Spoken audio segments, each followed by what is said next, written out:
flicks, courtesy of our friends at Goodyear. Pre-staged we are.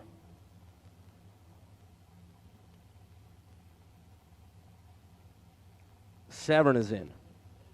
Darren Lotz is in. Lotz had a little bit of a rolling start. That was weird. Going to get the win, Severn Johnson.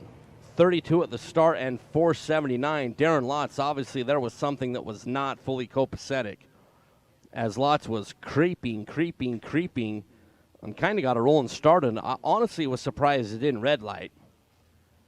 But then he got down there, obviously something mechanically was not correct with Darren Lotz's machine, as he was off the gas way early, and Severn Johnson will advance down to 17 cars. There's Severn Johnson.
All right, with those doubles, once again, we're working on completing Goodyear Tires round number 5. We will have a little bit of slower period here at the end with all the double entries that we still have left, as we go from 34 to 17.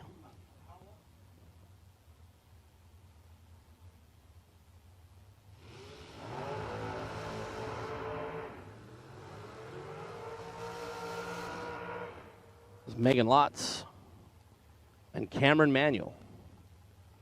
Megan out of Lexington, North Carolina. Justice Tire and Automotive, 466 is the dial for Megan. Cameron, 440, the number for the American Chassis Dragster there for Cameron.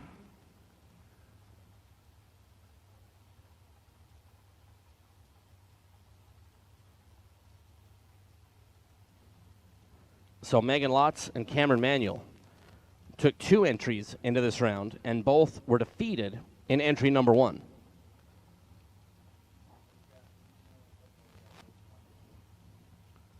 So Megan, 466, will have the opportunity to leave first. Cameron Manuel, 440, will be doing the chasing. One driver is 39 green, the other one is perfect. And the one who is perfect is going to get the win. Cameron Manuel. Perfect up front, 441.8 for Cameron Manuel. Megan Lotz was 39 at the rip. Under by 8 thou, and still got to the finish line second. Cameron Manuel. Perfect and one above to take us down to 17. As we have one dragster, Tim Arkoglou has to come back around. And we'll race the Gremlin. And that'll be the final pair in Goodyear, round number 5, taking us from 34 cars down to 17.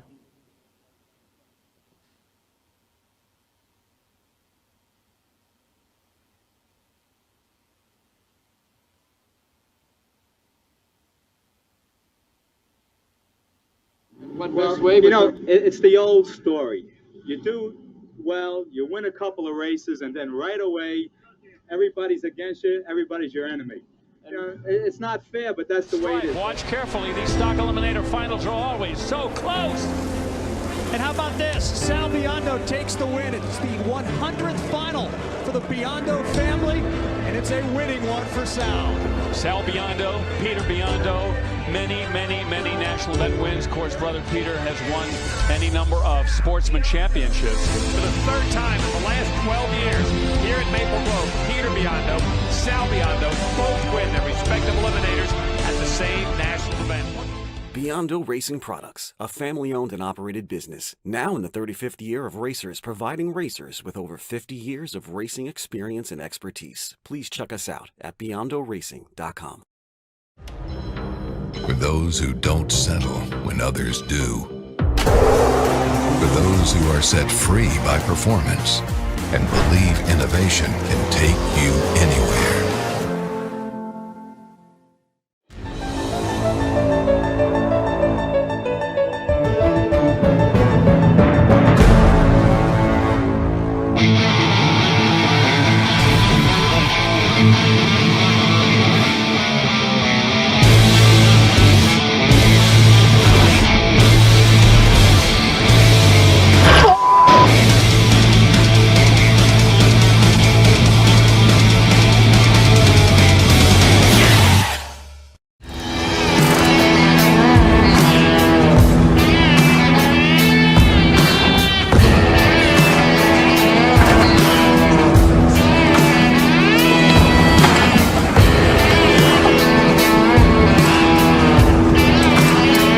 Trusted by all since 1960. What you want, when you want it, at a price you want to pay. James!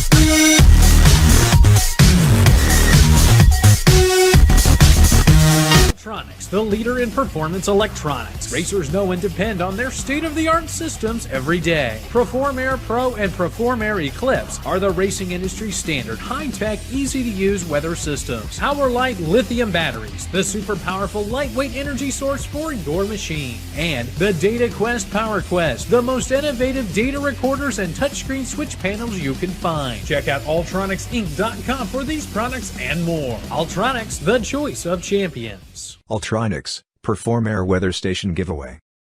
Go to ultronicsinc.com/fling and enter to win.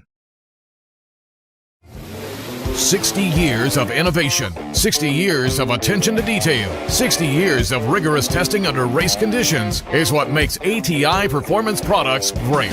ATI has been helping racers like you reach the finish line first. Today, we manufacture a wide range of high-performance parts that are track-tested and race-proven. We're passionate about performance, and that passion is what drives you to the finish line first. See everything ATI has to offer at ATIRacing.com.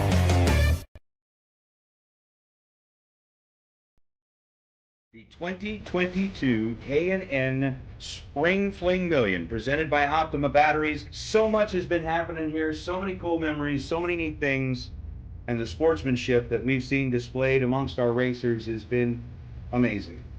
Again, racers, we know that each and every one of you after this day are going to be headed back to wherever your place of origin is or whatever next stop you have on your racing tour.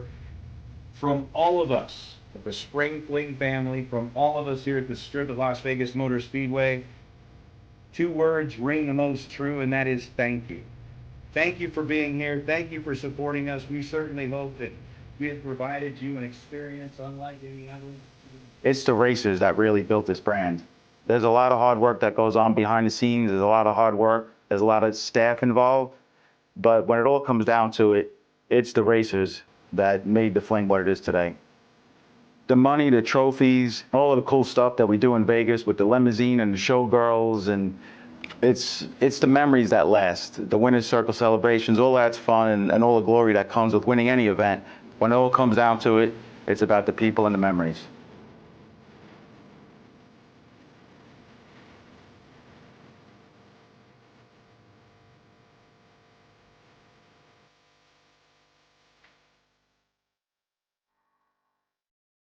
Roger Sauter rolling up out of the Super Pro category.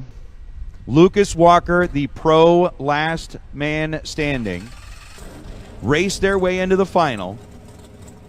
And as we roll them up here into the water box, the Barracuda on the left side, the Camaro on the right side, and both scoreboards show 5.60 seconds. We're going essentially heads up in the final round for $30,000 worth of Silver State refrigeration money. Lucas Walker representing that Larice Motorsports Insurance Pro category.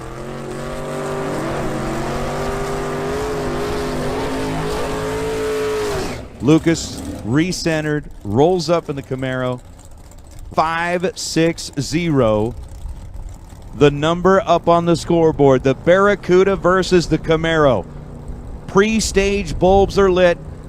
McGaysville, Virginia, represented by Lucas Walker on the right side. Sydney, Nebraska, represented by Roger Sauter on the left side. Walker is in and set. Sauter joins him on the starting line, and here we go. Red light start for Roger Sauter by 0.02 of a second. Win light goes to Lucas Walker. Walker 004 the reaction time and goes 5:57 on the 560 after Roger Sauter missed it by just a lousy 0.02 of a second. 5:59 on the 560 as Sauter finishes out the run. But the win light is on, and the last man standing out of the pro category picks up the win here tonight in the remix version of the Silver State Refrigeration $30,000 to win Wednesday. Ladies and gentlemen, let's hear it for your Wednesday $30,000 winner. It's Lucas Walker.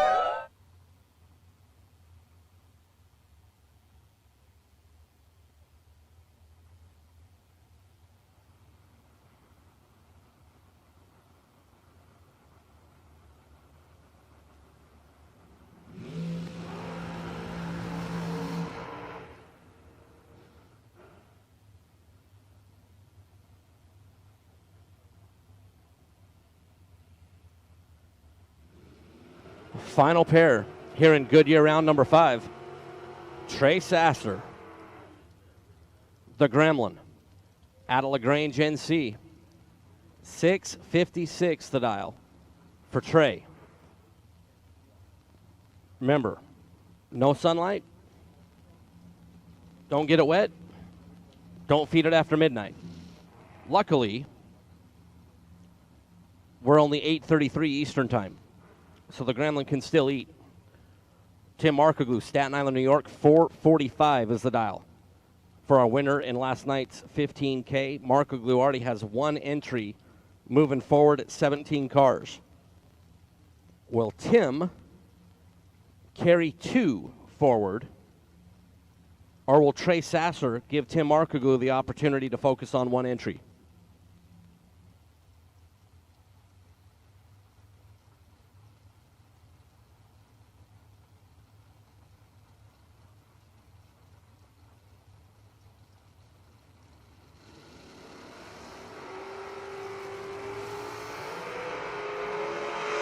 Sasser in the Gremlin, 005 and 4 above to get the win. Markoglu was 36 up front, dials 445, goes 4-4-4-9, under by 1,000, was in front by 16 at the finish line. Trey Sasser in the Gremlin takes out Tim Markoglu. So Tim will take one entry forward. Eric Amon in the door car takes 2. Count them 2 entries into round number 6. As we'll be down to 17 cars when we come back around. We will have a little bit of quiet time here on the racing surface as we get our 17 back around.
Jags.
Welcome back, or welcome to the Elite Insider. This is our brief, 5 minutes or less, bi-weekly email dedicated to two goals. The first, to help you take one small step, or perhaps one big step, toward becoming the best version of yourself on the racetrack. My number one goal is to help you here today. Now, along the way, we'll also provide a little bit of a glimpse, like a little bit of a sneak peek, if you will, into what life is like inside This Is Bracket Racing Elite as a member of our premier membership community, because it's these topics, it's these discussions that we host day in and day out within the community. Today, I want to talk about timing systems. Obviously, our sport is conducted using, and we are very much dependent on as competitors, the timing system at the facility at which we are competing. Now, we could debate the accuracy of said timing system. We could debate the idea that our current race car technology could be matching or ultimately will match, perhaps even outrun the technology of said timing system, but that's a different discussion for a different day. Instead, what I want to focus on here and now is how a broad, basic knowledge of timing systems can behoove us, can benefit us as racers. Now, full transparency, I am no computer programmer. I won't pretend to be. If you ask me to build a timing system, we'd be waiting a long time to go racing, right? Hell, if you ask me to operate a timing system, to set rollout, to troubleshoot a problem, we're in big trouble. I'm not that guy. And yet, I do have a broad understanding, a basic understanding of how timing systems impact competition. And that, as a competitor, is what I think is really important. So I'm talking about things like being able to identify and pinpoint discrepancies in rollout from track to track or from lane to lane. Understanding the beam height at the staging beams versus, say, at the finish line, because it's different, right? An understanding of auto start, how it's set up, how it works, how it can impact competition, and the importance of identifying auto start settings so that we can take advantage of them, right? Or make full use of the advantages that auto start provides to us as racers. Understanding crosstalk, how it works, what it means for crosstalk to be disabled, whether we are a bottom bulb car or we're racing against a bottom bulb car, and how to know when crosstalk is disabled, because that varies from one timing system to another. Like, as it pertains to timing systems, I don't believe as competitors that we necessarily need to know how the sausage is made. But I think it's essential that we understand how eating the sausage affects our own health, right? So what I advocate is take the time to understand these key basic elements of timing systems as they relate to competition. What are the resources that you can use to do that? Oftentimes, track rules provide some insights. Other times, the NHRA or IHRA rulebook provides some clarity. We've got multiple resources within This Is Bracket Racing Elite available to our members that explain in pretty deep detail, like a pretty deep dive, a variety of timing system related subjects. But the main thing is, like, just don't be afraid to ask questions to a track operator, to a sanctioning body. understanding how this works, and particularly how it can impact us as competitors, is a small but vital cog in overall success.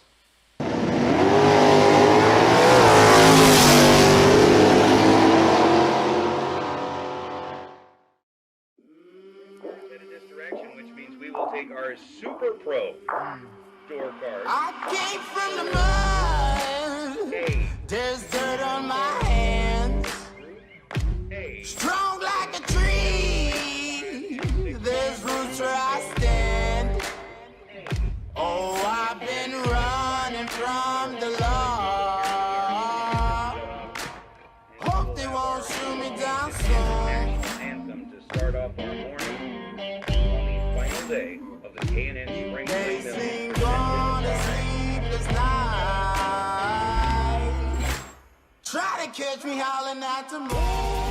Let's make this a fantastic day, and in order to do that, Chaplain Lee Steiner is here again for our invocation. Ladies and gentlemen, if you would please rise and remove your caps. Try to catch me howling at the moon.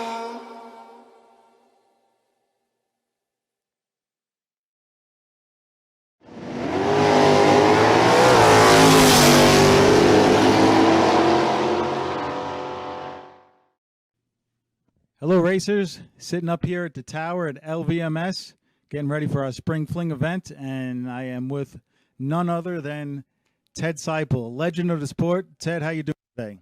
Oh, I'm as good as I can be, I guess. Always glad to be here.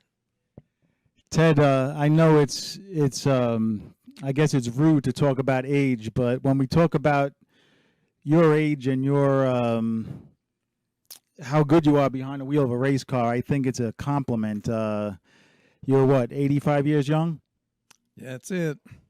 85 years young, racing at the Fling in the Ferrari, Ferrari that you all started with. How long have you had the Ferrari? 1988. All right, now we won't hold this against you, and audience, do not hold this against Ted, but he is Kyle Ciple's father. So for all the good and bad, it's Ted was all where Kyle started, Ted in Georgia. Ted, tell us about, I mean, Kyle was had a huge impact on the sport and my life and a lot of people's lives. Tell us, first of all, tell us what you thought when he said, I'm going to team up with an Italian guy from the East Coast and put on some drag races. How'd that conversation go, and what was your reaction?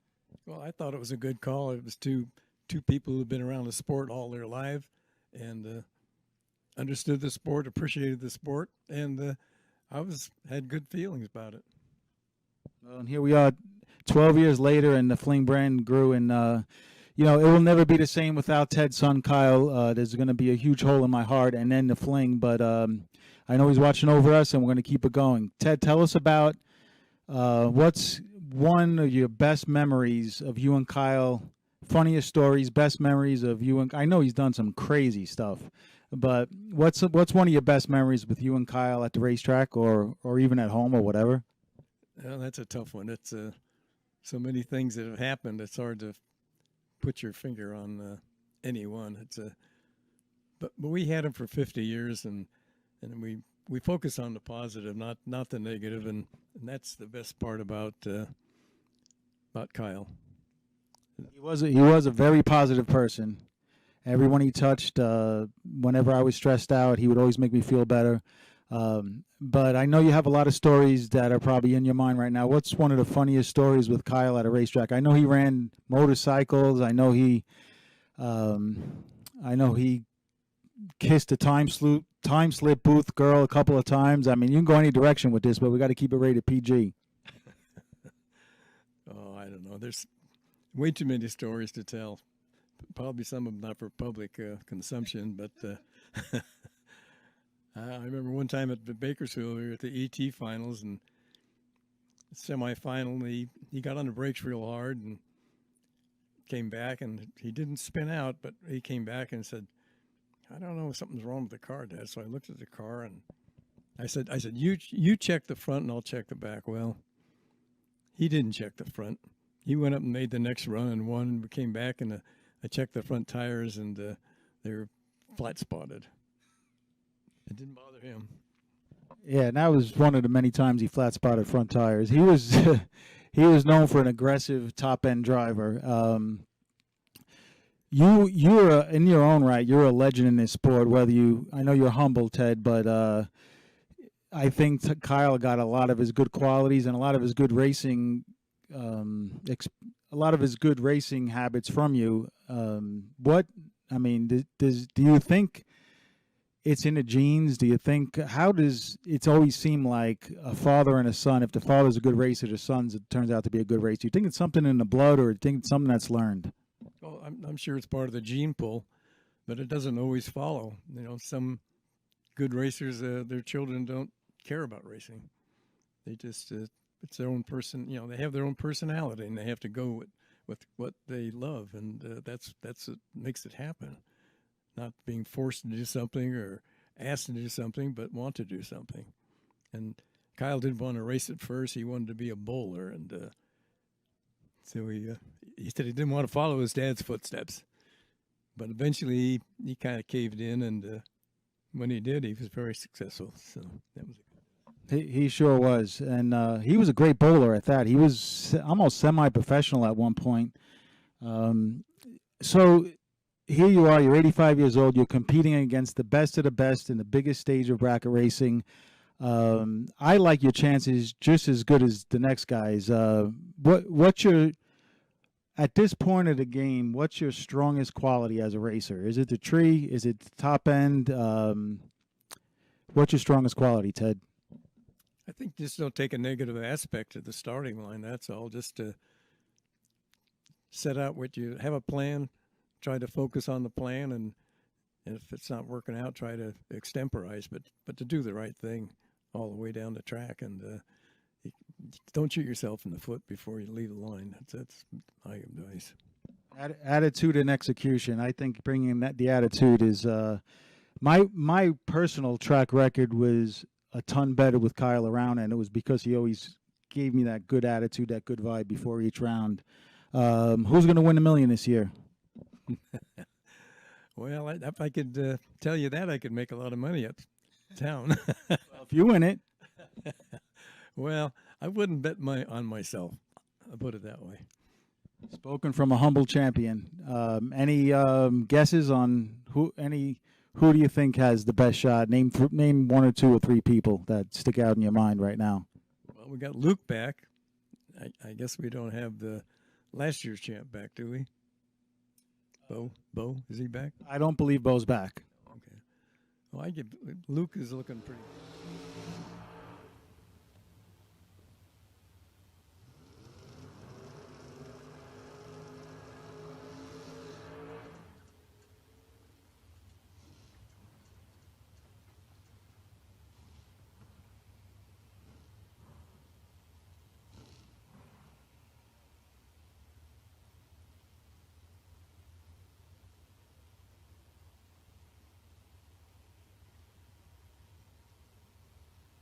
Hoosier Tire, round number 6, as we're going to go from 17 to 9. Ryan Barnes, Eric Amon. Eric Amon is doubled in the Robco Residential 2000 Cavalier right side. 518 is the dial. Ryan Barnes trying to give Eric the opportunity to focus on one entry.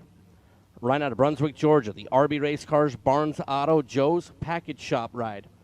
571, the number for RB. He will leave first. He is off and away.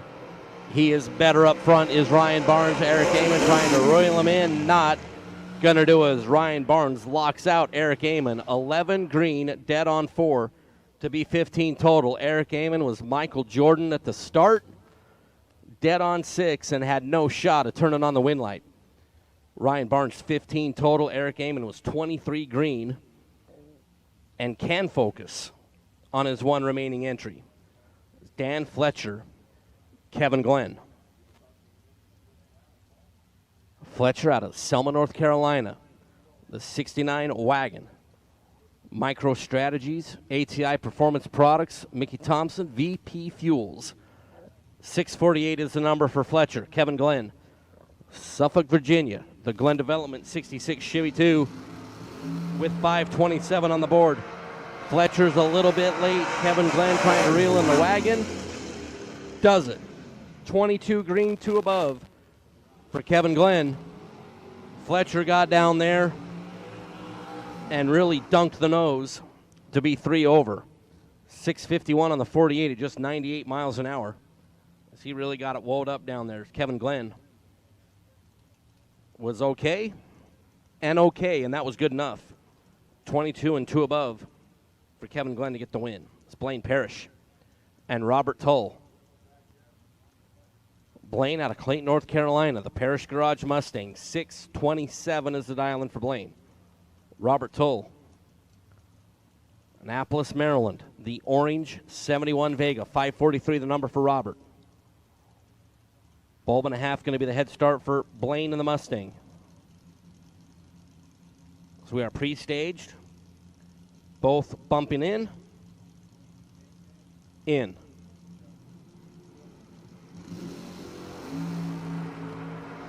Eight thou is the difference. Blaine Parrish snapped that advantage to the start and is going to lock out Robert Tull. 12 green, dead 3. Makes 15 total. Robert Tull was 20 at the front.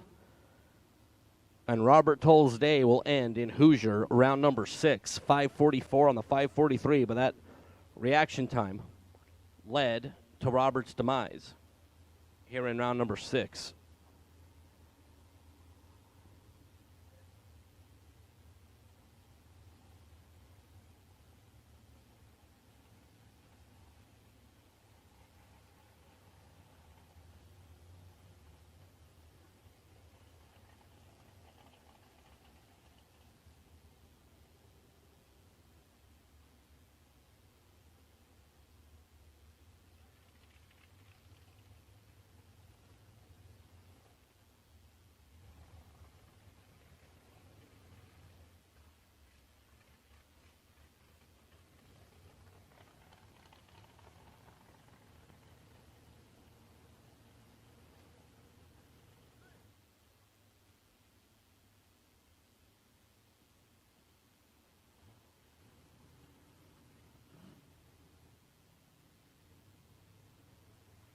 So with Trey in the Vega, Trey in the Gremlin, running right towards the very, very end of round number 5, giving Trey some time in the Vega, or in the Gremlin. Good Lord. I mean, it's only Thursday. I mean, it could be the Kremlin. Man. The Gremlin. Some time to come back around. Eric Amon, who was double-entered, who will take his other entry back around. We're going to send a couple of dragsters forward.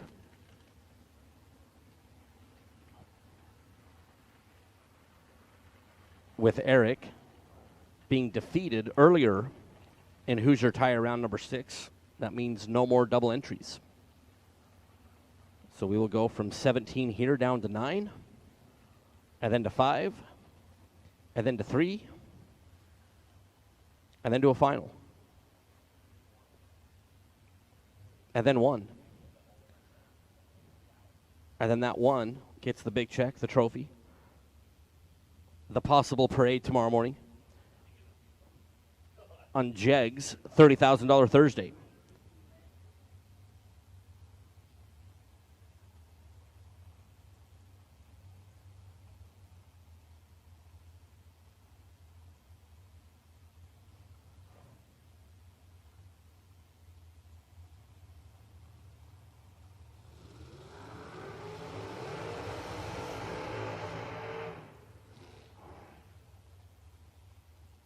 Anthony DeAugustino, Tuckahoe, New York, left side. 467 is the projected performance for ADA. Going to be alongside Kevin Brannon. Ivy Hutto's Golf Cart Sales and Service. The Rabbit, Gaffney, South Carolina. 434 is the dial-in for Mr. Brannon. Anthony has decided to put 467 on the First Federal Bank side of the racetrack.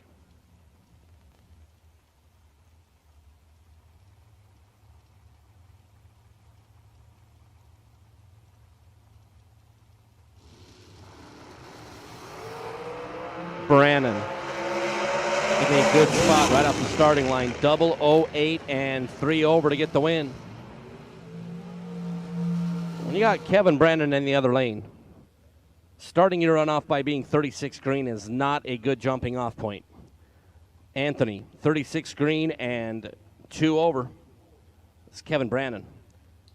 We'll move down to 9 cars. Severn Johnson and Cameron Manuel. Severn out of Maryland. The Severn's Performance Dragster, 462 is the dial. Cameron Manuel over the Napa Auto Parts side, the right lane. Louisville, North Carolina. 439 is the dial in for Cameron.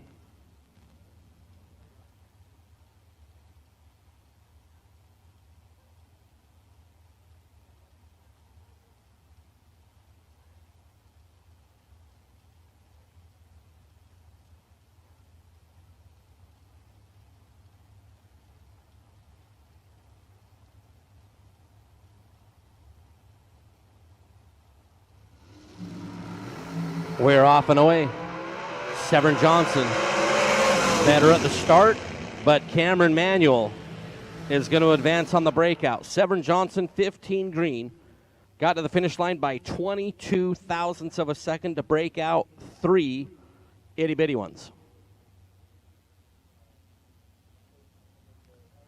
Cameron Manuel, 29 up front, dead on 5.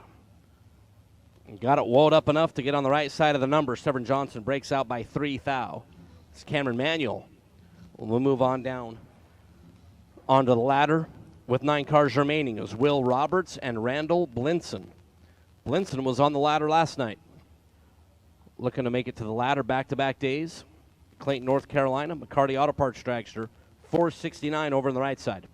Will Roberts, Benson, North Carolina, the red dragster left lane, 452 is the dial-in for Will Roberts and Randall Blinson. 005 red.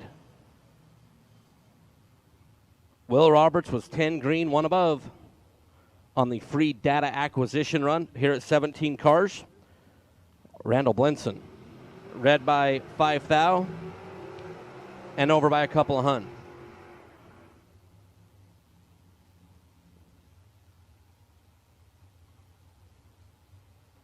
Is Trey Sasser. LaGrange, North Carolina in the Gremlin. 658 is the dial-in. Donald Brown, Curry, North Carolina. The Dean's Performance 92 Beretta.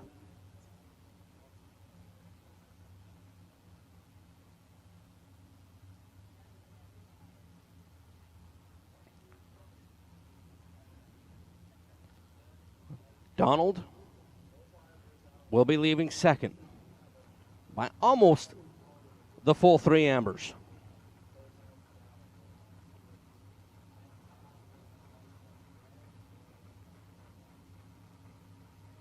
Staged, rip. Tree, gone. Trey Sasser, 7th out better on the reaction time. Rip for Donald Brown is going to get the win. 16 green, dead, nada. 519-0 on the 519. Donald Brown 16 up front. Trey Sasser was 009, initiating his run of 660. Donald Brown stuck that Beretta out in front by 18 thou and was on the right side of the number. As Donald Brown will take us down to 9 cars.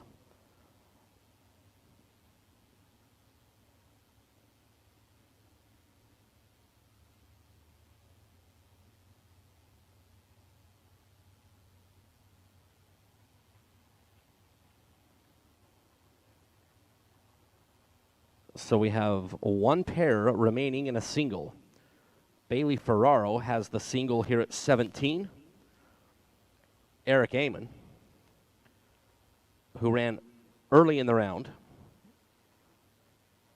waiting for Eric to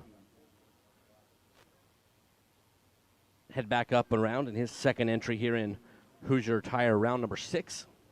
Eric will take on Tim Markoglu, who's up here at the front of the lines waiting for Eric to return.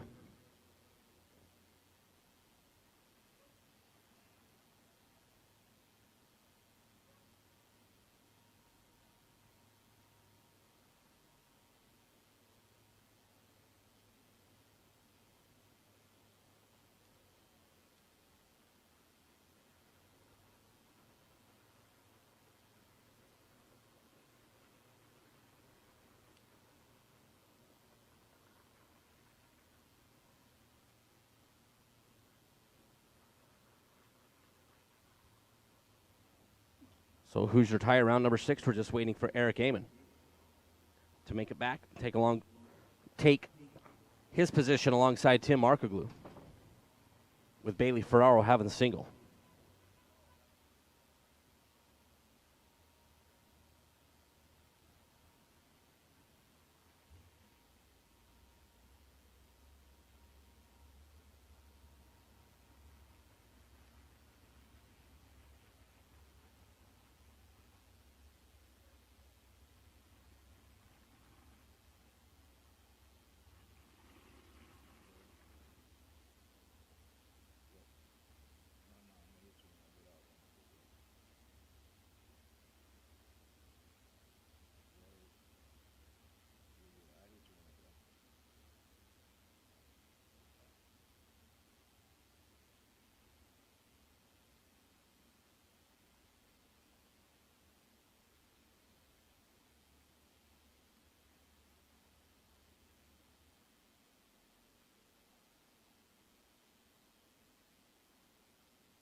Eric Amon. You gonna please join up in the staging lanes, pretty please? We implore you, we beg you. We know you're hustling.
So with Eric Amon rolling into the staging lanes, that means Bailey Ferraro indeed will get his single at 17. So we're going to send Bailey on his way. Bailey out of Hazelhurst.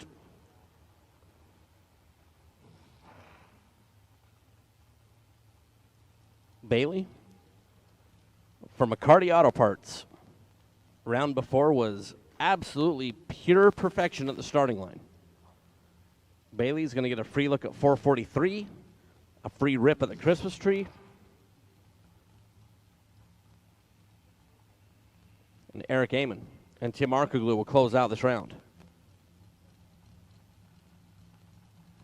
From my vantage point here in the tower, Eric's making final preparations. Tire pressure then will be forward as Bailey Ferraro is 004 on the green light start.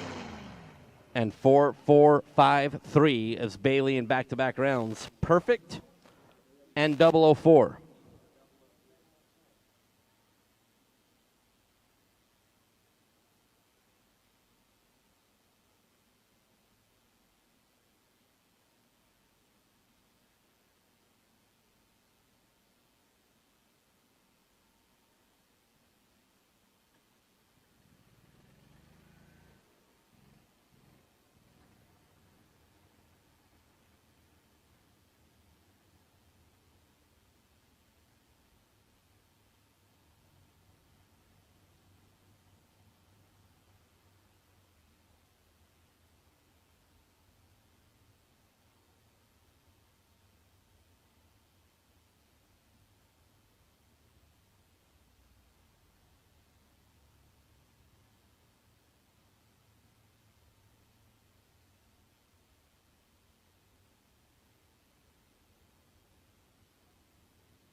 All right, final pair here in Hoosier Tire round number 6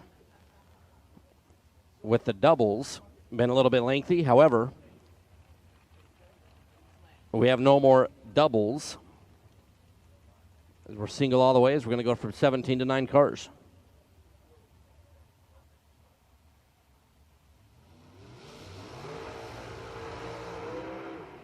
Arkoglu, our winner and last night's 15 grander, Staten Island, New York, Race Tech Prepared Machine 444, which is the dial-in that Timmy lived literally like the last 5 rounds yesterday. Eric Amon, 518 the dial. Clinton, North Carolina, Robco, Residential, the 2000 Cavalier. There for Eric Amon.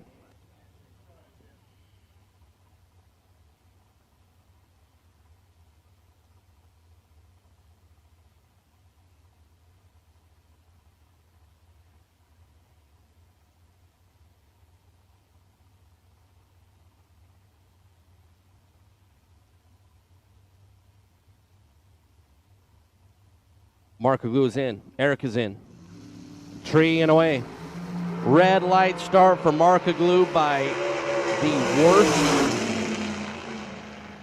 Just 1 thou red for Tim Arkoglu. Eric Amon, 15 green and dead on 2 will get it done.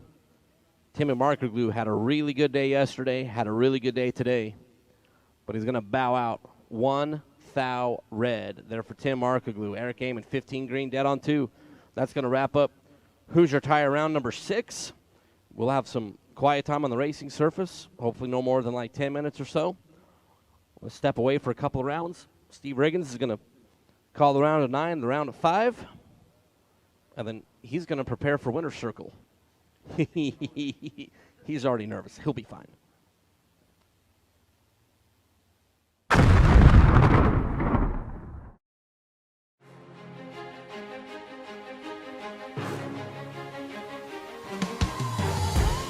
Jags.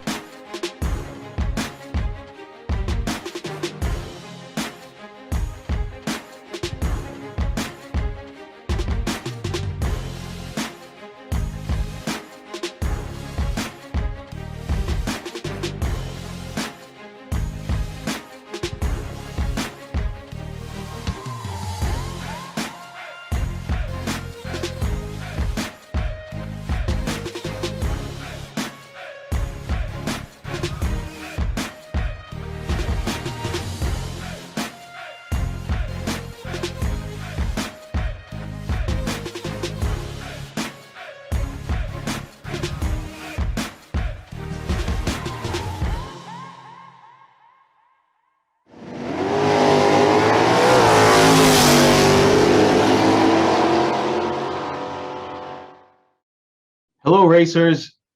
Thought I'd take you a little bit behind the scenes with the queen of the diva desk at the Spring Flings, Emily Biondo. Emily, how are you today? I'm good. So Emily's hard at it right now because we're about to leave for Vegas, and as soon as we finish Vegas, we're going to be trekking east to Galot with very little break. So if there's a little bit of stress on your face, we'll give you some leeway there. Thanks, appreciate it. Yep. I want to start off with the first question. You know, people see us running around at the Flings, and we rarely get any time, personal time. So tell us first, here's my first question to you. I want the racers to get to know you a little bit, but my first question is a hard one. It's, you've been, everybody knows, most people that are watching this know that Kyle Ciple, my best friend and business partner, passed away recently. And you, myself, and Kyle worked hand in hand for the last 12 years with the Flings. Tell the audience what it's like working with Kyle and I. Okay, being a buffer, whatever your role was, whatever you did, tell the audience about it. Yeah, a couple roles. Buffer's a good word for it.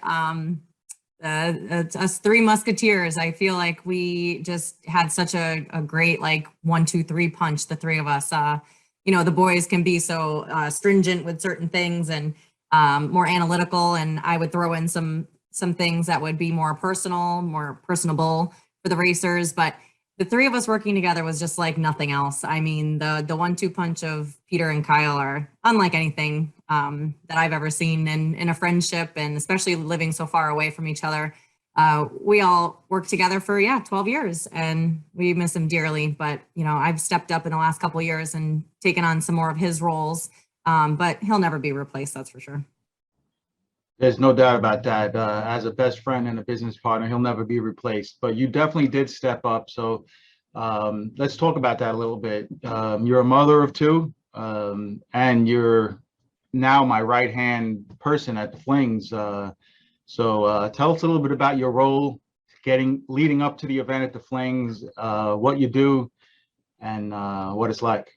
Yeah, so leading up to the races, it's really turned into a full-time job these past, 3 or 4 years, I'd say. Thankfully, my kids are in school now, so I get a good chunk of time every day to do the grind, all the prizes, the sponsors, the spreadsheets, trying to organize everything so that when we arrive at the event, we can, actually take it in. And that's the best part of working with the Flings, is once you arrive at the track, you get this, the aura is just really cool. It's fun to be in the mix. I love being at the diva desk. It's you're right there on the front line. So the racers, they're coming to buy back, and they're just excited too. They've never been so happy to spend money with you, because you hear all the good stuff. So it's cool to be on the front lines like that. Yeah, the diva desk is a fun place to be at the Flings. I know it's stressful. There's controversy though whether the diva desk was created because the racers are the divas or because we're the divas. But I'm sticking with that it's the racers that are the divas. Maybe a little bit of both. Well, you guys. The wives will all agree with me. Yeah, you guys work hard and you make it fun for all of the employees at the Flings and all the racers as well. Tell us a little bit about your racing. How did you get started, and your transition into motherhood from racing? Yeah, so I started racing when I was 14, which would have been 22 years ago, which seems crazy that I'm even old enough to be racing for 22 years. But My friend's dad raced down in Florida where I lived in Seminole, Florida. And I went out to the track with her one Friday night, and it was just fun, you know, being around the racing atmosphere. We were like brushing off the tires after the burnout, you know, thinking we were like the crew. My dad was always into muscle cars growing up, but he never went to the drag strip. So I was like, Dad, you got to come out here. And it was right up his alley. So the family just plunged right in, and I started racing juniors when I was 14, stopped competitive gymnastics at that point, and never looked back. I got, you know, my first big car when I turned 16, raced some foot brake here and there. And now I'm lucky if I, you know, get in the seat like once a year, but it's fun to do that now as a mom, you know, jump in the seat and let the kids kind of cheer for me. And Peter will bring the kids down to the finish line, and I'll see him when I turn off. Sometimes like Severio will hand me the time slip when I'm at New Media Racing, because it's such a cool, close family knit atmosphere there. So he jumps in the time slip booth, and it's hard to transition from one role to the other back and forth like that. So I don't race very often, but which is fine with me. But it's nice to let the kids see me, you know, doing my thing, and that the world doesn't revolve just around them. Like, I think it's so cool, these moms out here racing, you know, often. I think it's neat for the kids to realize that the moms and the dads, you know, they had lives before they became parents, and we have to bump these kids down a little bit into thinking that the world doesn't revolve around them. Yeah, and probably you're underplaying how much you transition from a racer to a mother and a housewife. And the thing that I admire about you the most is how you unselfishly put your personal racing totally on the back burner, except for that 1 or 2 times per year. And I don't think there's too many people that would unselfishly make that conscious choice like you did. So definitely lucky to have you as part of obviously my wife, the mother of my kids, and the Queen Fling at the Diva desk. Thanks, babe. What's your biggest win? Tell the audience what your biggest win. You were there for it. It was 2012. I ran Super Gas for the first time. I had raced Super Comp a handful of times at Gator Nationals, you know, our hometown national event in Florida. But I hadn't really, you know, gone very far in those races, 3rd round, 4th round. And then all of a sudden, Peter puts me in Anthony Bertozzi's Super Gas car that is, I mean, what, 170 miles an hour in the quarter? Yeah, Right. what she's not saying is she's never did a burnout with with a line lock in a door car before racing at this national event. And she's never, and so we chose Bristol because Bristol's altitude a little bit. I figured it would take some horsepower away, just the weather in itself, because I was nervous. That thing hauls ass. It's 170 miles per hour. And here I am, put my wife in it, who didn't have much experience or any in a roadster. But 7 rounds later, I was pulling behind you in the tower. I was in the final as well in Superstock, and I watched you be double-O, take dolo, and light up the scoreboards in the final. And to me, that was between that and my father winning a national event in front of me at Englishtown. Those are my 2 most memorable moments at the drag strip. So, yeah, that was neat. We had already had 2 flings at Bristol by that point. It was 2012. We were only just dating still. We weren't even engaged yet. And, you know, so the Bristol staff was like family to us already after those couple events. So they were like rooting for me in the tower, and they were in my winner's circle picture. It was really cool. And then thank God Peter was behind me, because I think if the pressure was on me, if he won in front of me and I lost, oh my gosh, it would have been terrible. So I was glad that, you know, the strong point was behind me and I got it done. And then he followed it up with a win. And it was really neat to share the stage and in the national event like that. It definitely was a special day for sure. Being at Bristol where the Fling all started made it just that much better. I like to leave off with this. So you're a mother of 2. We have a 7-year-old and a 4-year-old. We obviously wouldn't change it for the world. It's but when we had Severio, our first child, and we were thinking about having a second, we were back and forth whether we should or not. What advice would you give a mother of 1 that is debating on having a second? Let's give some advice to the mothers here that's debating on having a second child. What advice would you give them? I'll start with one piece of advice. It's more than twice as hard because you start the numbers, now it's 2-on-2, but go ahead. Yeah. So I would say first, we were so fortunate just to have 2 children. So, if you're in the position of being able to choose whether to have a second child or not, it's a hard decision. We had Severio, we had our boy, we were so excited. Everything seemed, perfect. And then we thought that would be a perfect little family, just the 3 of us. We were starting to really ramp up with the flings, and it was starting to take a lot of my time and Peter's time. So we were good. We thought maybe it'd just be the 3 of us. And then Kyle comes to New York one weekend and takes Peter out, and they had a couple martinis, and then came Olivia. So I would not change it for the world. But yeah, you're right. It definitely ups the parenting game. I always say that with the second child, it kind of turns into the dad's first child. Like, the dad really has to step up because that tiny little newborn baby just needs the mom for everything. So the dad really has to step up for the older kid, and it really puts a lot of pressure on them for that part. And then, but now obviously I wouldn't change it for the world. We love our Spitfire, Olivia.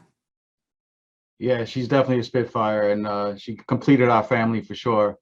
Well, it's fun to watch them together too, because the 2 have totally different personalities. She'll just ramble about everything for, how her day went and tell you who got in trouble at class and, everything. And then he's more reserved and more serious. And, but he's a goofball too. He's me and she's you, basically. Well, appreciate your time today as we get ready to head to Vegas next week for our spring fling and then back to Galot. Busy couple of weeks. Thanks for taking the time, and thanks for all you do. All right. Thanks, guys. Good luck, racers.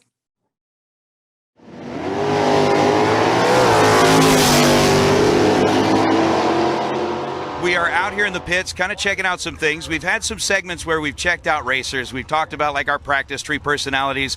But there's a couple of cars out here that definitely deserve a nice little highlight, and Gary Roost's ride is one of those. We found Gary out here in the pits. Gary is a local racer here at the Strip at Las Vegas Motor Speedway, comes in from Pahrump and brings this absolute showpiece of a race car with him each and every time he comes down here. And Gary, we appreciate you taking a minute to talk to us about your car, about what it does, and tell us a little bit about the history of your car. Where did you get it? What did you do to it? And how do you keep this thing looking so good? Well, I've had the car since we bought it in 1998, and we started working on it and built it into what it is. It was on the stock chassis and everything, and we built it into what it is today. It took me about 4 years working and everything to get it built. I had a couple of shops up in Northern California where I was living at the time. It's Sacramento area that did the work and everything. But it's just I had a 55 Chevrolet when I was 16. I always wanted another one, and it took me about 40 years to get another one. So, but anyway, that's about the history of it. It came from a friend of mine back in Oklahoma that started it. He could see that it was going to take him too much money and dedication, and he didn't want to do it. So I offered to buy it from him, and that's how I ended up with it. Well, it is definitely a gorgeous car, and we love the fact that, on weekends you'll make the drive in from Pahrump, which is about an hour and a half to get here, and you bring this thing with you. I mean, we've had an opportunity to see this over and over, and everybody that sees the car just absolutely salivates over this thing. I mean, it is like candy when it comes down to race cars. Well, I had an idea when I built this thing, what I wanted to do with it. And I didn't. That's one of the reasons it took so long to get it done. I didn't want to get in a hurry, and it was show car, race car, but then once you start racing, it just takes over from the show stuff. But on the other side of that, all of us racers, we're all the same. I mean, some people, you just have to take care of your race cars. So that even makes it in a little easier anyway. So I'm taking care of it, and it just happens to be a little bit better paint job, what I wanted to do with it whenever I first built it. So you're taking care of your race car like a race car, but also you got to upgrade it a little bit to keep it looking this way. Well, you've definitely upgraded. Tell us a little bit about the cockpit. I mean, inside of that race car, everything in there is just gleaming, clean, beautiful. Well, it's all aluminum. That's what most of the guys built all their interiors out of. But I went ahead and had it polished out. I didn't want to do the powder coating thing like that. I wanted it to be a little different. And sometimes it'll come back and bite you because the way the sun can reflect off of it and everything, but it hasn't really bothered me on the starting line. I mean, he talked about getting this thing polished up. I'm afraid to touch it. You have to have gloves on just to get in the car. White glove. We talked about this race being bougie. This car is bougie. I mean, look at this. Polished, clean, the dash, everything is perfect. And I'm telling you, I'm afraid to touch it because it's a showpiece. Like a cruiser. It's a trophy. It's a trophy on wheels. That's what this thing is. This is amazing, man. Gary, gorgeous, gorgeous race Thank you car. very much. This is awesome. I thought you'd like that. Oh, that's way cool. Now the trick's going to be if I can get out of it. You want it to look nice, and I pay a close attention to detail. Well, I'm going to tell you this. That close attention to detail that you have paid to this race car is going to pay off today because we've got a little surprise for you. Todd Barton Design puts up the Best Appearing Car Award at each and every Fling, and today, Gary Roost, it is our pleasure to present you with the Todd Barton Design Best Appearing Car Award, my friend. That car is gorgeous. Right on. Well, thank you very much. It's really a surprise. Sorry about getting emotional, but I do that pretty easy. So, but thank you very much. I really appreciate it. Well, congratulations, Gary. Thank you for bringing out this beautiful show car. Thank you for sharing it with us, and thank you for being here racing at the Flings. We are honored to have you here. For each and every one of you that are looking along, you have just witnessed one of the most beautiful race cars that's out there on the planet, and it belongs to this man right here, Gary Roost. Gary, congratulations on being our recipient of the Todd Barton Best Appearing Car Award. Well, thank you very much. It's I'm honored to have it recognized like that. I've been out here for a long, long time, and I appreciate it. Congratulations, sir. Thank you. Hey, you snuck that one in on me, didn't you? That was awesome. Thank you very, very much.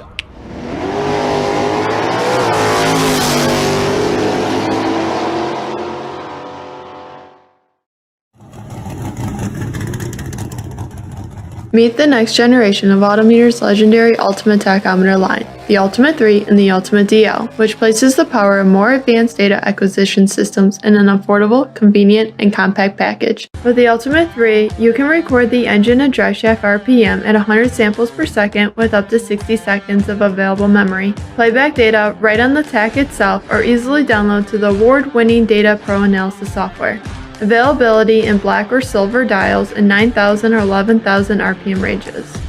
More advanced users should consider using the Ultimate DL, which adds the ability to record wideband air-fuel ratio and pressure channel data to the Ultimate 3, which can help you diagnose fuel delivery issues and improve tuning. For more information, visit us at autometer.com. Well, you know, it's the old story. You do well, you win a couple of races, and then right away, everybody's against you, everybody's your enemy. You know, it's not fair, but that's the way it is. Watch carefully. These stock eliminator finals are always so close. And how about this? Sal Biondo takes the win. It's the 100th final for the Biondo family, and it's a winning one for Sal. Sal Biondo, Peter Biondo, many national event wins. Of course, brother Peter has won any number of sportsman championships. For the third time in the last 12 years here at Maple Grove, Peter Biondo, Sal Biondo both win their respective eliminators at the same national event. Biondo Racing Products, a family-owned and operated business, now in the 35th year of racers, providing racers with over 50 years of racing experience and expertise. Please check us out at beyondoracing.com.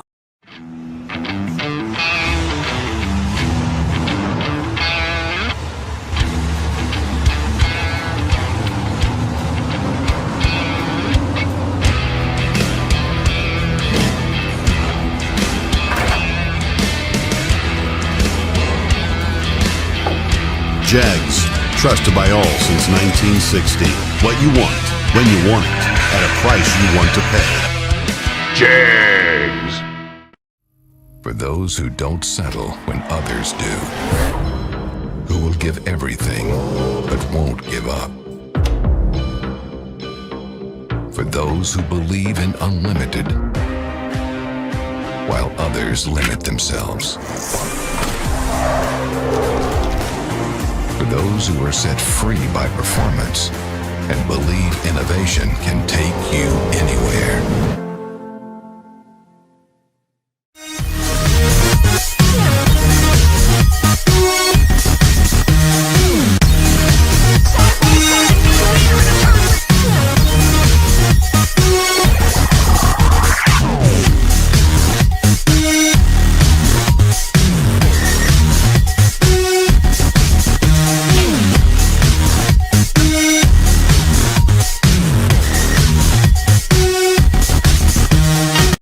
Electronics, the leader in performance electronics. Racers know and depend on their state-of-the-art systems every day. Perform Air Pro and Perform Air Eclipse are the racing industry standard, high-tech, easy-to-use weather systems. Power-Light lithium batteries, the super powerful lightweight energy source for your machine. And the Data Quest Power Quest, the most innovative data recorders and touchscreen switch panels you can find. Check out ultronicsinc.com for these products and more. Ultronics, the choice of champions. Ultronics, Perform Air Weather Station Giveaway.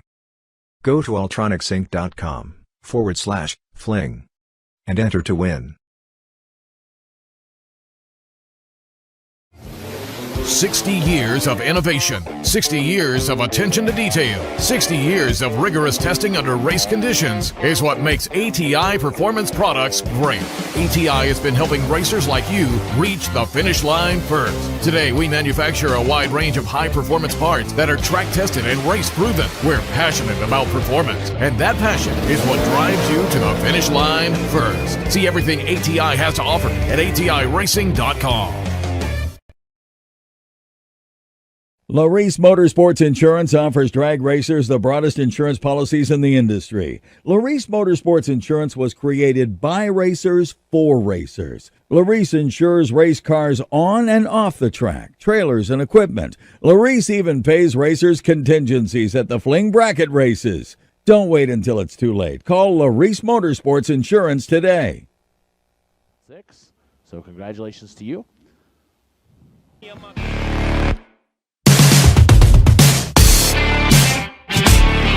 Hi, I'm Matt Daddis. I'm a bracket racer. I have a 80 old Starfire and an 84 Ranger, and to be put on this setting right now, I mean, definitely wouldn't be possible without all the companies that sponsor their races. I put my trust in Wiseco brand pistons, K1 rods, K1 cranks, and with all the competition that comes to these races, I definitely don't think it would happen if I didn't have those products with me. You know, they're best you can buy, best of the best. I really appreciate all their support.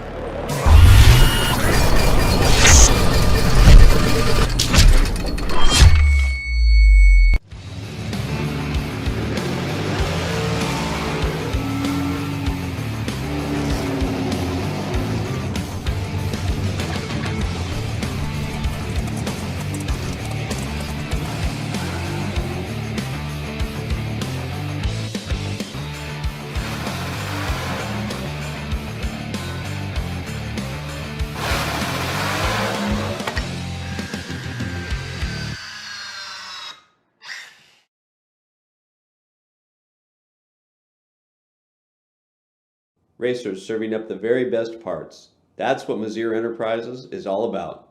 Since our first product introduction in the 1980s, we have been in the relentless pursuit of excellence on the track and off, with a mission to produce the very best parts. Problem-solving parts for your high-performance vehicle. No matter if it's chassis and fabrication, water pump and cooling system, starters and the accompanying electrical, or full billet flex plates you're after, look to Mazir for the best solutions. We drive people. We drive bracket racing. Because reliability, accuracy, and consistency is what goes round and wins races. An all-in-one solution tailored to your application. Law Chevrolet Buick in Boonville, Indiana is a family-owned sales and service center proudly serving the tri-state area for over 10 years. Racing has always been in their blood, and over the past few years, they've been blessed with the opportunity to serve hundreds of racers from all across the country. All of the crew at Law Chevrolet Buick would like to thank each and every racer for the opportunity to do business. Remember, if you buy a vehicle anywhere else, it's not the tires you'll be kicking.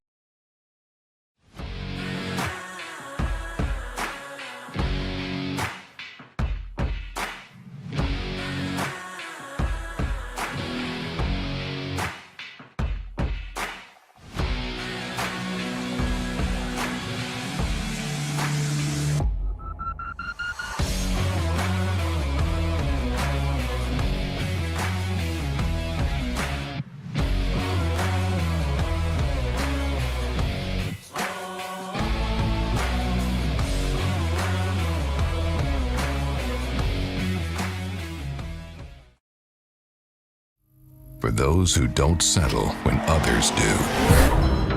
Who will give everything but won't give up.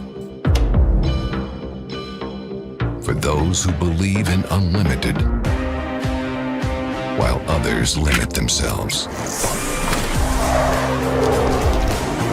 For those who are set free by performance and believe innovation can take you anywhere.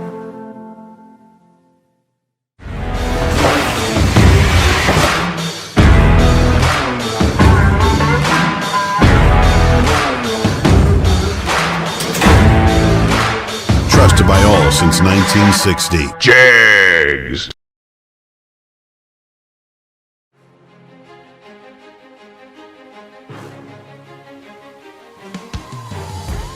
Jags.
Right, here we go.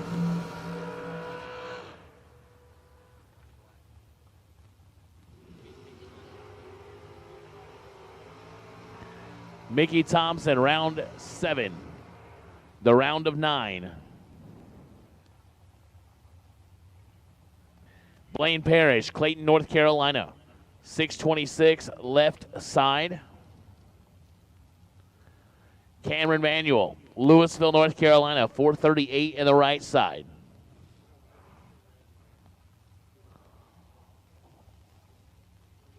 Wally, I'm sure he is, just not here.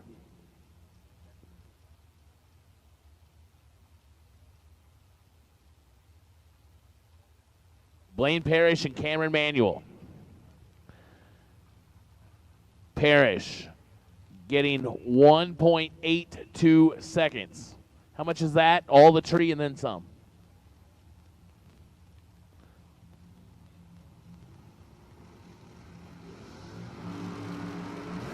And Parrish turns it 4th foul red. Cameron Manuel, 009. Takes the foot out of it. Goes 461. Parrish, 004 red, 8th foul under, 625. Ends his bid for 30 grand here in Mickey Thompson, round 7. Eric Amon was doubled at 17, lost 1. Still got 1 dog in the fight. Clinton, Carolina, the Cavalier out of 517. Bailey Ferraro, Hazelhurst, Georgia, McCarty Auto Parts. Dragster out of 446, right side.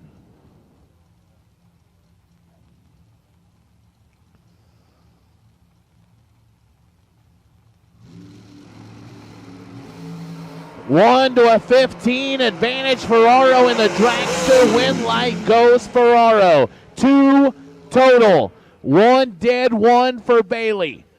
Eric Amon out of here. 15 dead, 0. Amon may have a shot at back-to-back best losing packages. 15 total ain't bad at all.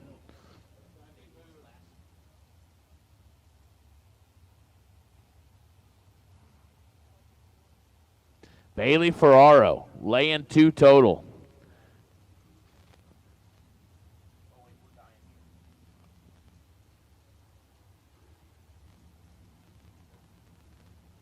Ryan Barnes, Brunswick, Georgia, 72 Vega, 570 left side. Kevin Glenn, Suffolk, Georgia. Glenn Development, 66 Chevy 2, 528 the dial.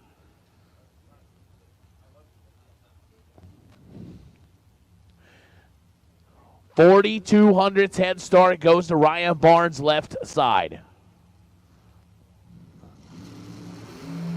7th foul separate him. Here comes Kevin Glenn. Finish line, win light, light it up. Right side for Kevin Glenn.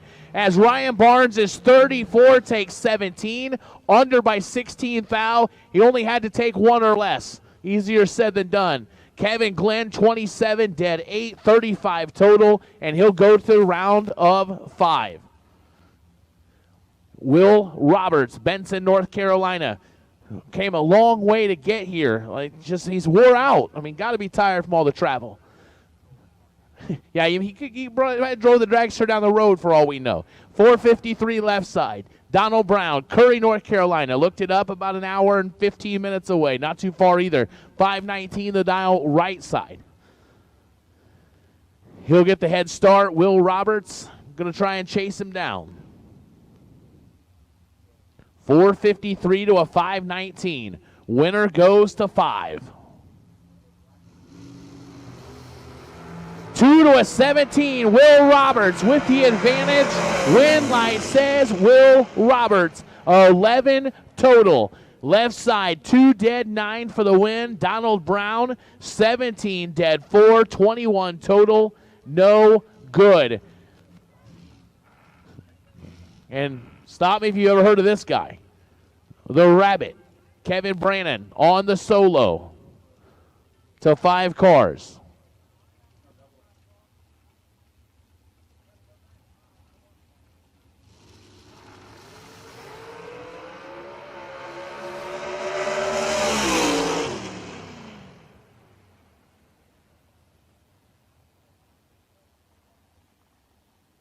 Five total on the solo. 003 dead 2. No, I mean, yeah. Bailey said, that's it? Like, you only got 5? I got 2. Either way, that's nasty. Good stuff there. Kevin Brandon, 3 dead 2, and he'll go to the round of 5. And won't be setting the bye. So here we go. Down to 5.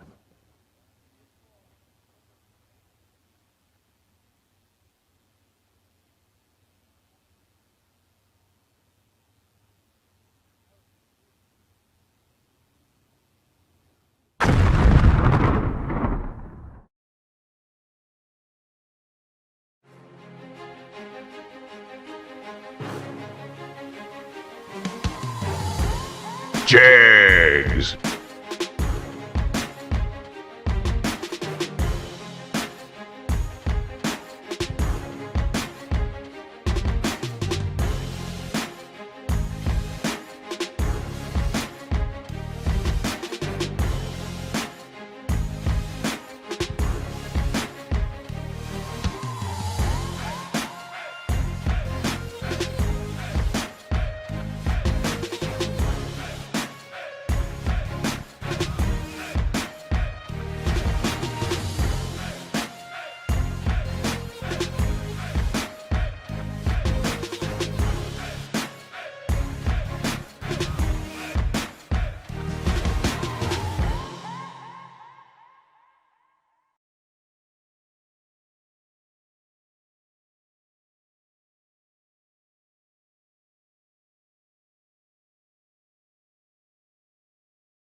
Hello, racers. My name is Peter Biondo, and I'm here with Johnny Ezel, aka Johnny Bracket Racer. How you doing, Johnny? I'm doing good. Hey, y'all. Johnny, so fresh off two 10K wins this weekend. Let's just start there. You told me that you were tired and your kids were having to bring them to the doctor and stuff, but you just got home from, what was it, a Texas race? Texas two-step, was it? Yeah, it was 310s over at I-30, kind of a newer track. They're just reopening up, and a buddy of mine puts them on. But is that went over south? there. It's really the first race of the year I got to run. That is north of Dallas, or northeast of Dallas. Is it south? It's a little older track, but they've redone it. Oh, Self, yes, it's Brian and Lump Self. Okay. He's the one that runs it. It puts it on, manages the track. But went over there for our first race of the year. Really tried to race earlier, but had some car trouble, so only got literally one round in. And so that was really our first race of the year, and it worked out pretty good. You cracked them for 210s. That's a pretty great way to start your year, and some momentum going into Vegas. You're coming to the Spring Fling Million in Vegas. Yeah, we'll be there. The rig's still in Dallas right now, so I'll leave here Saturday morning with a little car, stick it in the trailer in Dallas, and then take off. Very cool. Well, be over there Monday sometime, hopefully. Johnny, and I'm reaching out to you. I picked you as a candidate to do this. This is, I think you're a very interesting guy. I think you have a lot of talents, both behind the wheel and also building cars. So tell the audience who doesn't know you so well, tell them a little bit about yourself. What do you do for a day job? And tell us a little bit about yourself. Well, most people think I drag race for a living, which if you try to do that, most people realize you can't. Like, it ain't, I don't care how much you win, you shouldn't do that for a living. But my main income is actually flipping and renting houses. We started that 4 or 5 years ago, and that's become, it was working on the cars and stuff, but the houses have become way more of an income. And like right now, we're redoing a shopping mall we bought. And then we do the houses or the cars too, paint them, wire them, build them. But I kind of do that for fun. Like most chassis guys seem like they're all bald, and I see why they're bald. So I don't want to do that for a full living. But I like doing it when I want to do it. Build a handful of cars a year and keep people going. Like I do it, paint them, wire them, kind of whatever people need when I want to do it type thing. Yeah, it's definitely a cutthroat industry, a cutthroat business, and I agree with you. A lot of gray hairs in that industry. Talking to West from Race Tech and American and all the guys, it's tough, especially this day and age with the having a hard time getting the components. So you between that and there's so many good cars out there, and like the margins are so little. Like I feel for them. Like they got to build a lot of cars a year to make it, and I don't want to do that. I want to build mine. So yeah, you have so you build your own cars, you paint your own cars, you assemble your own cars. You're also, in my opinion, not only one of the most talented racers of this decade, but the most interesting, because I watch how you race, and it's different than anybody. I mean, there's your spot droppers, there's your drivers that are putting the wheel on their opponent. There's your people who dial hard. You have without getting too deep into it, you have a style all your own, man, and it's very impressive. You hold a bunch of numbers and you start rocking a hood scoop at 300 feet, and you have an uncanny way of just putting it dead on. And I don't know, man, that song Frank Sinatra, I Did It My Way. I think that could relate to you a lot in drag racing. You have your own style. Well, I appreciate it. It may not be mathematically the best style, but I don't know. Sometimes it works out. Well, mathematically, what works out is if the wind light comes on, I don't care how the math adds up or doesn't add up, and you have a way of turning the wind light on. It's really fun to watch a race. So the one, let's dive into that a little bit. The one question that you probably get, or that I even get, is why does a guy like Johnny Ezel hold so many numbers? You want to touch on that at all? Well, I mean, for me, it's no secret you're holding like I said, numbers, right? Yeah, and for the most part, I could care less if people know, and that's part of it. But mathematically, I think like the way Luke races, that's the best way to race, and that's the way I tell people they need to race. Hold a number and a half, hold just enough to cover your light, and you're good. But I like the racing of controlling the race, and it may not always work out like that, but when you just make it look stupid, you get a lot of people messing up. And to me, I'm big on the percentages. And when you make it look stupid, your percentages go up, it seems like, because they don't know what to do. So their hands are tied. So even if they're holding, it seems like the guys that hold against me, they end up screwing up even more because they get so lost down, because it happens so fast. And so it's fun to really make it look dumb, but at the same time, knowing where you're at to put it back dead on when you need to.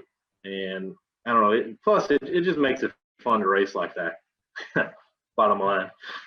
Yeah, I'd agree with that. And a lot of credit to what you're saying, especially this day and age where 8th mile cars you can put a car dead on, you can call Johnny Ezel and order a whole combination and get a car that could be easily put that on. So to take what you're doing and try to get a little bit of an advantage in a different way by making the opponent uncomfortable, by covering them up so early in the run, I think it's really smart. And I think it takes a lot of what's the word? I want to keep this rated G, but I think it takes a lot of guts. I know what you're thinking. Yeah, and I like it, man. I like it. I think it's different. It's cool. And like I said, I've watched a lot of people race over the years, and more so at our spring fling events. I watch the numbers. I watch how they drive, and you are one person that stands out from the crowd. I will tell you that, and that's in a good way. And I'm not just floating your boat. I mean that. So no, it's all good stuff. I appreciate that. Do you do anything mentally? Like, you have a really strong game, like nothing seems to bother you. You seem to have the same demeanor. I watch you. You seem to have the same demeanor whether you're running Joe Schmo in round 1 of a 5K or the final round of a 100K running against let's say Scotty Richardson. You seem to have the same demeanor all across the board. What do you attribute to that? Like, do you just go out there and say, I don't give a damn, I don't give a rat's ass who I'm racing, I'm just gonna kick ass? Or like, what's your mindset going into these rounds? Well, normally I try to kind of play how the race is going to play out prior to the race happening. And normally it's about 3 scenarios that's going to happen. And out of those 3, really about 2 that's actually going to happen. So it's a 50-50 shot. So kind of play them out prior, no matter who you're running, and already know what you got to do at that time. And just the main thing is just to execute it like when it's happening. And that's the hardest part, but you just got to execute it. Even if it starts looking stupid, just get back to dead on no matter what. Like, that's the main thing.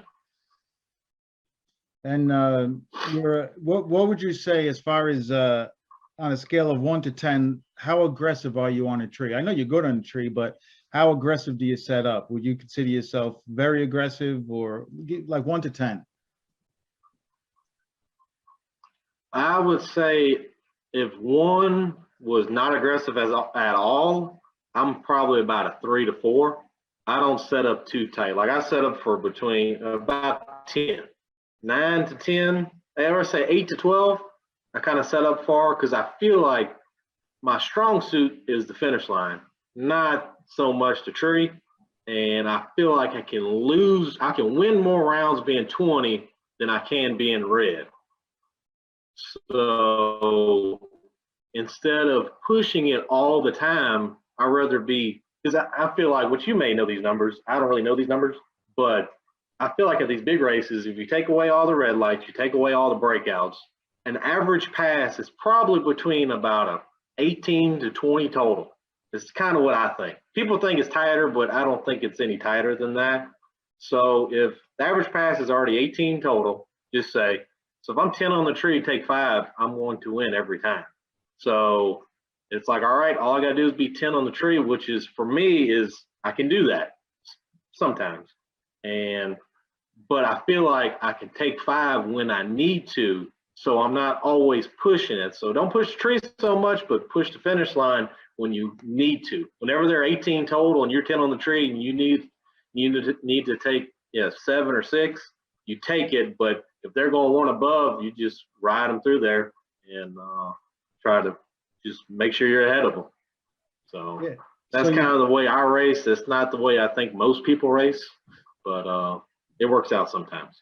Well, you're playing. What you're saying is you're playing to your strong point, and that's the finish line. And as long as you have a respectable reaction time, you can make it happen at the finish line. You don't want to give it away in the starting line by going a few thou red, which makes sense for what. Yeah, I don't like going red, and no red. Try not to go red. Put it like that. Yeah, you're fun to watch. So one thing that we could have a little fun with, and you I don't know if you originated this, but the flicker, the stage light flicker. Whether you originated it or not, there's a lot of people doing it these days. Talk about that a little bit. Is that, and if you don't want to talk about it, you don't have to, but if you do, I kind of love to hear what you'd have to say about your side of things on that. Well, two things kind of started it for me. The first thing was back in the day when we used to race local, they had a track. It's a Twin City Raceway in North Louisiana. And for whatever reason, it's been years since I've run there, but their pre-stage to stage beams seemed like they were 2 feet apart. Like once you pre-stage, it took forever to get into the stage ball. So that's when we kind of started backing into the pre-stage, so you don't have to bump in so far. Well, doing that, I realized if you turn the wheel, you can make it do things. And that's when I started staging. If you ever watch me pre-stage, like you can see I pre-stage differently than people. It's because you're right next to it. And we did that, or hell, I've done that for forever, it seems like. And one of my the second part to it, one of the first big races I've ever gone to was a 50-grander, the Great American Race, when they used to have it at Belrose, which ain't but about an hour from us. And one of the Williams, I don't remember which one it was, timed the dude out by flickering it like that, but that was before anything was online or any of that, because this was probably back in 11, 12, something like that. And when I saw that happen, I immediately understood what happened, and I'm like, man, that's cool there. Like that somebody knew that. Like that's the first time I ever saw it, anything about it, and this was 10 years ago. And after that, I was like, man, that's a cool thing to have in your pocket. Somebody's playing games, you can play right back at them, because it doesn't, and it doesn't get anybody that doesn't play games. It's you play stupid games, you win stupid prizes. To me, is a perfect saying for it, because if you just do your thing, it'll never get you. But if you want it to get you, it can get you. So it's just a way to get people's head. And 9 times out of 10, if they don't want to stage first and you just barely flicker, they're going right in, and then you go right in, or vice versa. But if they want to get hung out to dry, let them get hung out to dry. But it's all their fault. And I think, I don't know how much you realize it caught on. I mean, I go up to New Media occasionally on the weekends, and there's these young kids and they're staging, turning the wheel and bumping and back to straight. And you've created a, I mean, you originated something that you have a lot of followers, whether you know it or not. I don't know if they all know exactly what to do when, but they're trying. They're trying to be like Johnny Zell there. Yeah, for me, it's mainly the bumping in. Like, I do it every pass, because whether they pre-stage first or I pre-stage first, it doesn't matter, because it makes it where I don't have to bump in 15 times. It's literally one bump and you're in. So it's there. You're in the same spot every time. There's no waiting around. You know when the light's coming on. And that's why I like doing it. Not to time people out. That's just part of it sometimes. Yeah, it's a lot easier to stage when you're that close to the stage bulb. It's you got a lot less work to do. I totally get that. Johnny Zell, gas or alcohol? Everything I got is gas. My family races and everything they have is alcohol, but everything I run is gas. And the reasoning for that was years ago when I first started racing, I had a little coffin dragster trailer and a pickup truck with one car, and I couldn't bring a drum of fuel with me. Like, I could only bring about 3 or 4 jugs with me, and that's what I brought. And even when I got the bigger trailer to haul 2 cars, which is still like a 26-foot trailer, like I didn't have enough room for a drum. So I was like, hell, I'm gonna have to stay on gas, because I knew alcohol at the time was better, and I still think at times it's better, but well, maybe not now, because the engines are so much bigger now. But back then, we were running 490s, 50s. Like, I still thought at a 490 50 car, like, alcohol is better, but I couldn't bring it with me. And plus, where we're at, I got to drive an hour and a half to go get a drum of alcohol. It ain't very available around here. So for us, I just go up about 10 minutes from here, not even 10 minutes, 5 minutes from here to the airport and get fuel. It sounds like it's a lot out of convenience. I think, without you being boastful, I'll be boastful for you. I think you could win on either. So you just pick whatever's easier, and it's easier for you to run gas. I'll say it for you. So what, Johnny? What was your biggest win or most memorable win?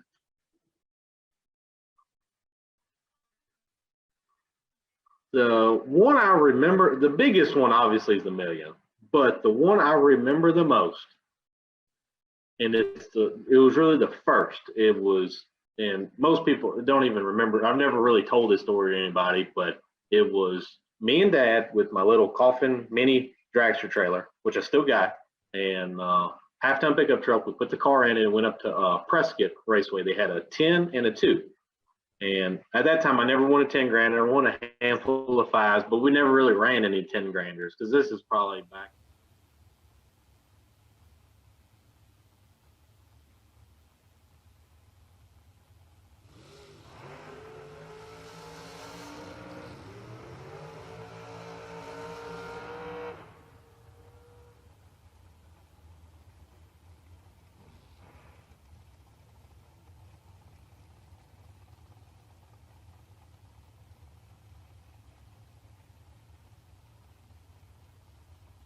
Here we go. We are back live for the round of 5. Cameron Manuel, Louisville, North Carolina, left side, down to 5:39. Bailey Ferraro just laid down 2 total. Hazelhurst, Georgia, the McCarty Auto Parts, American Dragster, down to 4:45, right side. 600 head start goes to Ferraro. Winner comes back for the semifinals.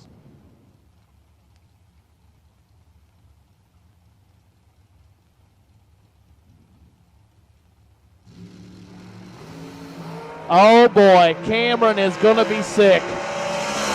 Bailey goes from 1 to 60 and gets away with it. Cameron Manuel, 008 red, Bailey is 60 and 4 thou under.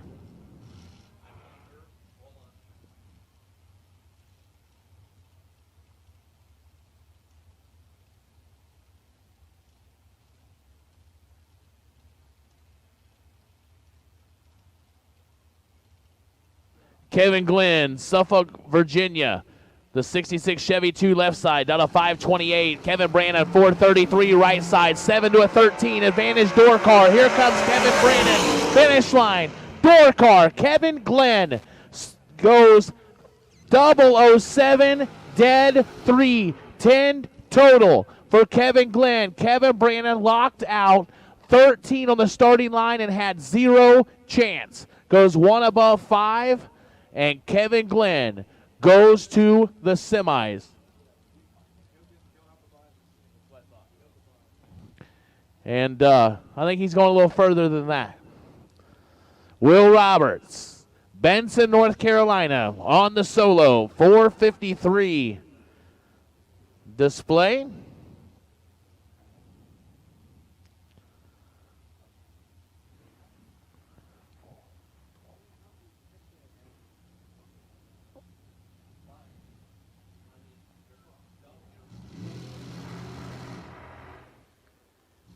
Well, it's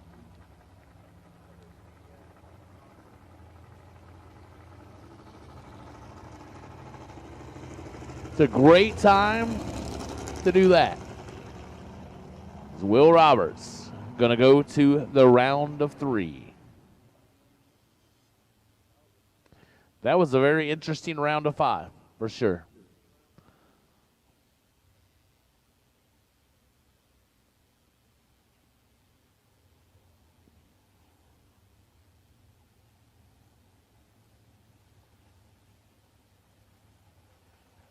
So Will Roberts, Bailey Ferraro, and Kevin Glenn, your 3 remaining competitors here on JEGS 30K Thursday.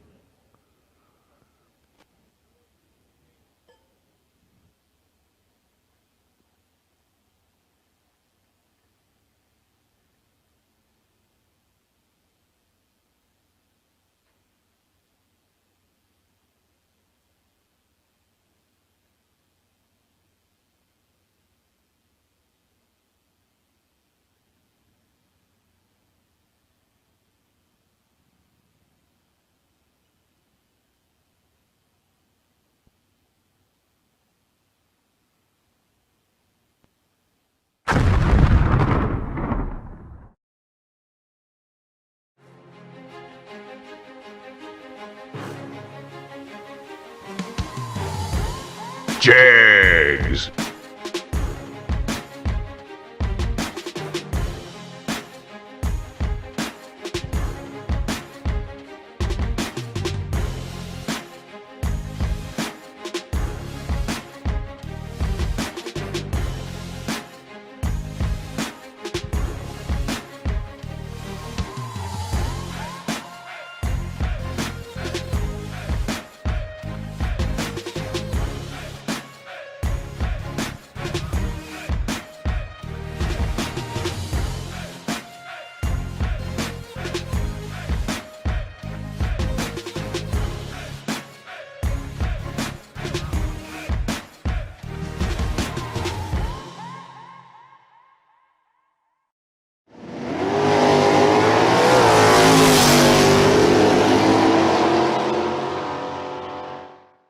Hello, racers. I'm here with Kevin Brandon, fresh off his Spring Fling Million big win out in Las Vegas. Kevin, how you doing tonight? I'm doing good. How about you, Pete? I'm doing good, Kevin. Kevin, I watched you grow basically from what I remember, and I don't know if you remember this, but about 10 or 12 years ago, I felt like you were this little kid kind of following me around at one of the races and asking me a million questions. How the heck first of all, do you remember that? I do, yep. And I'm sure you were asking other people questions too, but at that point, you were, I'm going to say, maybe just above average, calling a spade as a racer. Yep. How the heck did you get from let's call it average, to the Kevin Brandon and the racer you are today? I feel like I surrounded myself with good racers. It definitely helped being at par, being with Scott, and he's helped me so much between just having what I'd call below average car to being able to build myself up and have a competitive car. And being around him has introduced me to you and to Anthony and John Laboose. And it's just really put me around a bunch of great racers, and that's where I've been able to grow from. Yeah, surrounding yourself with the right people is big, but that's only part of it. The being able to filter out through the BS and soak in what's important is a whole nother thing. And then to execute on a racetrack like you do. And let me tell you, Kevin, it is cool to watch you race. The way you execute, you're one of those racers that just finds a way time and time again to turn the wind light on. Like when I'm at the Fling and I'm on watching the computer screen as you guys go down the track, and I see the reaction times close. You even if you're a few thou behind, you find a way to turn the wind light on. I mean, do you care to share a little bit about your driving style? I think a lot of what has made me a better racer is I give credit to my home track. I mean, like being around Shane and the folks at like Greer Dragway. I mean, it's just tough over there. Like, I feel like it really helps me when I race over there to be a better racer because the packages and the people that run over there. I mean, it's not a huge group, but we all just beat up on each other. And I mean, I think it just really going over there and doing that, it just helps me and it makes me a better racer. I know I've got to be good, and I just take that mentality everywhere. It doesn't matter who I pull up beside. I'm trying to make the absolute best lap I can make every time because I know that's what it's going to take. So that being that hometown track, it's just so tough over there. And like I said, me and Shane and all the guys, I mean, we have a good time and we race hard, and it really prepares us for when we go to big races, I feel like. Yeah, it definitely sharpens you up. I can relate to it in the early days when you were probably about 10. I used to go down to Moroso for the 5 days. And after I left there and came back home, I felt like I was that much of a better racer because of it's just human nature. You just elevate your game to what's around you. Otherwise, it's survival, right? You don't do that, you're going to be sent home first round. Exactly. But what kind of, if you care to share, what's like your racing strategy? Do you change it up a lot? You obviously make a lot of right decisions, and that's what I think separates the great racers from the elite racers. Do you mix it up? Do you have different strategies? Like what's your go-to? If you don't mind sharing. Yep. I mean, I like to mix it up. I think earlier in my career, I think I was more of like the one that hold numbers and be more aggressive and just try to take the finish line. And I think that helped me be a better racer also. But I feel like now as I'm getting a little older, I know it's hard. Like these days, the packages are so tight. Like I've taught myself, like, there's times when you hold when it's hot outside or the wind's blowing different directions. I mean, there's times when you do that, and I feel confident I can do that when I need to. But I've also learned over the years, like I beat myself a lot of times by trying to do that same play and hold every single time. Like there's a right time to hold and there's a right time to be honest. And my cars are really good. Hal's car was really good. So I really didn't do a whole lot. I really kind of relied on it a lot. I was getting later, and I told Ivy, I was texting her back and forth, and I told her, I was like, if they just give me a few rounds just to find the tree, the car is really, really good. I'm like, I like my chances if I can just keep getting better and better on the lap, because I started and I was in the 20 range, just trying to find my spot and my groove. As we went on, the more laps I made, the more comfortable I felt. And then I got my reaction times where I wanted to be, and I just really honed in and trusted the car at that point. I wasn't doing a whole lot. Like I think I was dialed 460 the last 3 or 4 rounds, and it was going like a mid 59. I knew I didn't have to do hardly anything.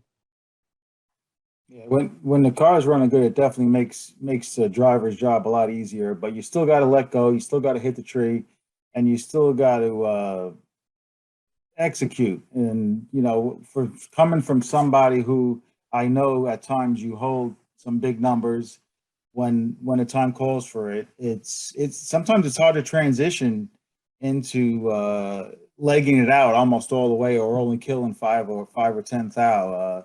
That takes a lot of discipline. And when I talked to Jeggy